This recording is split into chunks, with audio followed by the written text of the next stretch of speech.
Ludowym w Wieżycy, który będzie organizatorem pierwszego ogólnopolskiego festiwalu Uniwersytetów Ludowych. Dla nas to bardzo ważne wydarzenie, bo przy okazji startujemy z 40-leciem Kaszubskiego Uniwersytetu Ludowego.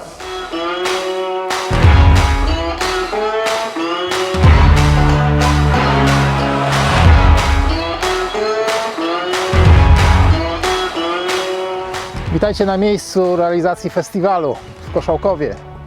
Tu będzie dużo miejsca na strefę muzyczną, na miejsca debat i spotkań, na warsztat ulowiska, na strefę dla dzieci.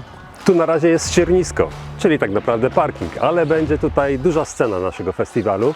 Duża scena, na której wydarzy się muzycznie wiele ciekawych rzeczy. Będzie głównie etno, ale będzie też jazz i uwaga, będzie rock. Także dla każdego coś miłego.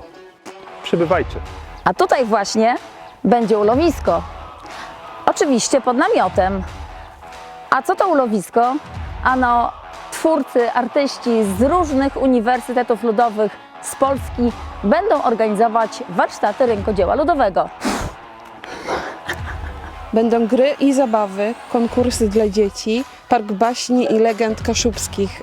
Zapraszamy również do strefy Chill Out, która znajduje się właśnie tutaj, gdzie będą odbywały się pokazy filmów kaszubskich, jak również ciekawe spotkania z ludźmi. Słuchajcie, myślicie, że Was puścimy z pustymi żołądkami? Oczywiście, że nie. Zapraszamy też do strefy gastronomicznej, gdzie będzie można skosztować pysznych produktów regionalnych, oczywiście z Kaszub, no ale także zapraszamy do restauracji Biały Miś czy do pizzerii Gawra.